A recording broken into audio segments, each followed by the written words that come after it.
यहाँ पर देखिए प्रश्न दिया गया है, किसी वस्तु को 78 रुपये 78 रुपये में बेचने पर 4% का लाभ होता है। यदि उसी वस्तु को 60 रुपये में बेचा जाए तो हानि की प्रतिशतता ज्ञात कीजिए। यहाँ पर प्रतिशत में जो है बेचने पे पहली बार लाभ हुआ है, तो उसके बाद दूसरी बार बेचने पे कह रहा है कितने प्रतिशत की हानि होगी। तो ऐसे प्रश्नों को हम हल करने के लिए सबसे पहले मान लेंगे कि इसका जो क्रय मूल्य है वो कितना है 100%। तो हमने यहाँ पर मान लिया जो क्रय मूल्य है वो कितना है, तो क्रय किया गया है 100% पर। अब यहाँ पर देखिए 78 पर विक्रय किया जा रहा है, कितने पर, 78 रुपये में जब बेचा जा रहा है तो वो 4% का लाभ प्राप्त करता है। तो 4% का लाभ प्राप्त किया तो यहाँ पर 100% क्रय मूल्य हमने लिया है, तो ये हो जाएगा 104% के बराबर जब 78 रुपये पर बेचेगा। अब यहाँ पर बात कर रहा है कि 60 रुपये पर बेचा जाए तो कितने प्रतिशत की हानि होगी, तो यहाँ पर 60 हम लिखेंगे, 60 में बेचा जाएगा तो ये हो जाएगा 60 गुणे 104 पहले से है और 78 के बराबर 104% था, तो 78 अब भाग में चला जाएगा। अब यहाँ पर 26 का पहाड़ा पढ़ेंगे, 26 3 78 होता है और 26 चौके होता है 104 और 3 से 60 को डिवाइड करेंगे तो 20 तिहाई 60 और 20 और 4 का गुणा कर लेंगे तो 20 और 4 का गुणा करेंगे तो 80%। तो देखिए यहाँ पर आ गया है, जब हम बेचेंगे कितने में, 60 रुपये में बेचेंगे तो हमें 80% जो है प्राप्त होगा। मतलब पहले 100% क्रय मूल्य हमने माना था तो कितना मिला 80%, कितने की कमी हुई 20%, को हानि बराबर कितनी हो गई 20% की हानि होगी, कितने की 20% की हानि होगी। तो ऑप्शन नंबर आपका डी सही हो जाएगा। नेक्स्ट क्वेश्चन है, एक वस्तु को 20% के लाभ पर 300 रुपये में बेचा गया है, यदि वह 235 में बेची जाए तो कितने प्रतिशत की हानि होगी, यहाँ पर ये बताना है हमें। तो देखिए यहाँ पर प्रतिशत में लाभ हो रहा है पहले बेचने पर, फिर बेचने पर कुछ प्रतिशत की हानि हो रही है। तो ऐसे प्रश्नों में हम लोग पहले क्या करेंगे, उसके क्रय मूल्य को मान लेंगे। तो माना जो क्रय मूल्य है वो कितना है, तो क्रय मूल्य हम मान लेंगे कितना है 100%। अब यहाँ पर देखिए कह रहा है 300 रुपये में बेचने पर, 300 रुपये में जब बेचा जाता है तो 20% का लाभ होता है। तो मतलब पहले उसको हमने मान लिया कि 100 में खरीदा गया था तो एक 20% के लाभ पर बेचा जाएगा तो 120% पर बेचा गया होगा। अब यहाँ पर कह रहा है 235 में बेचा जाए तो 235 में जब बेचा जाएगा तो हो जाएगा 235 गुणा में 120% और बटे में क्या हो जाएगा 300, तो 300 बटे में हो गया। अब इसको डिवाइड कर लेंगे तो यहाँ पर एक जीरो इससे कट गया ये। अब हम लोग यहाँ पर इसको 5 से डिवाइड करेंगे तो 5 चौके 20, 5 सत्ते 35 और 5 छंग 30, 6 से डिवाइड करेंगे 6 दूना 12, ये आ गया। अब 47 का 2 से गुणा कर लेंगे तो 47 दूना हो जाएगा, 47 दूना हो जाएगा 94। तो यहाँ पर देख सकते हैं 94% आ गया जब 235 रुपये में बेचा जाएगा। तो यहाँ पर देखिए क्रय मूल्य हमने माना था 100%, तो 94% आज कितने की कमी हो गई, तो 6% की। मतलब इसमें हानि हुई है, कितने प्रतिशत की हानि हुई है 6% की हानि हुई है। तो ऑप्शन नंबर यहाँ पर डी करेक्ट हो जाएगा। चलिए नेक्स्ट क्वेश्चन को देखते हैं। तो यहाँ पर आप लोग इसको जो है एक ट्रिक के माध्यम से यहाँ पर देख सकते हैं कितना आसानी से हल हो रहे हैं प्रश्न को।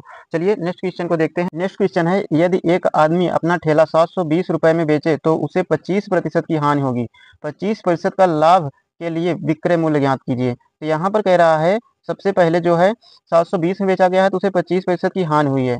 कह रहा है कितने में बेचा जाए तो उसे 25% का लाभ हो जाए। तो यहाँ भी हम क्या करेंगे, मान लेंगे क्रय मूल्य कितना है, तो हमने मान लिया जो क्रय मूल्य है वो कितना है 100% है, मतलब 100% में खरीदा गया है।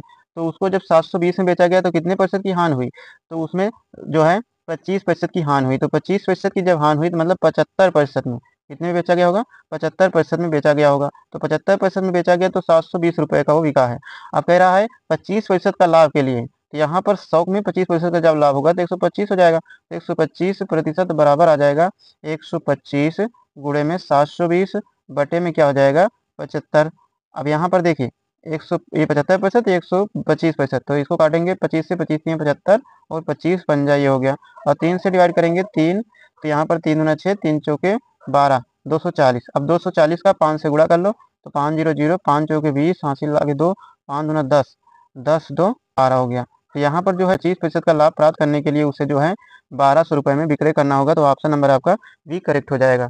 चलिए नेक्स्ट क्वेश्चन देखते हैं। अगला प्रश्न है, एक व्यक्ति अपना सामान 10% के लाभ पर बेचता है, यदि वह 15% लाभ पर बेचता तो उसे 200 रुपये अधिक मिलते, कितने 200 रुपये अधिक मिलते। तो सामान का क्रय मूल्य ज्ञात कीजिए। तो यहाँ पर हम मान लेंगे, माना जो सामान है उसका क्रय मूल्य कितना है 100%, ये क्या हो गया 100% हमने मान लिया, ये क्या है ये क्रय मूल्य है। अब सामान का जो क्रय मूल्य आ गया 100% आ गया, तो पहले 10% लाभ पर बेचा है तो 10% लाभ पर बेचेगा तो 110% हो जाएगा। अगर 100 में खरीदा है तो 10% लाभ प्राप्त करने के लिए उसे 110% पर बेचना होगा।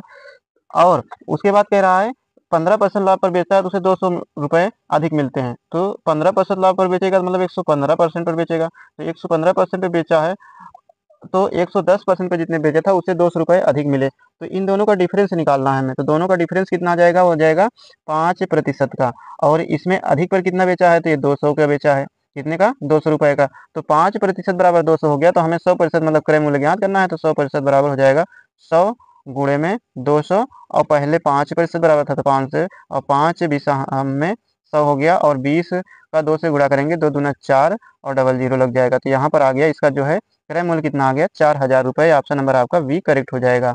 पांचवा प्रश्न है, महेश ने एक घड़ी 10% हानि पर बेचा। यदि वह उसे 5% हानि पर बेचता तो उसे 60 रुपये अधिक मिलते। महेश ने घड़ी कितने रुपए में खरीदा था। तो यहाँ पर क्रय मूल्य ज्ञात करना है। तो हम मान लेंगे मानक क्रय मूल्य कितना है, 100% है। कितना है, 100% है क्या, क्रय मूल्य। क्रय मूल्य जो है वो कितना है, 100% हमने मान लिया।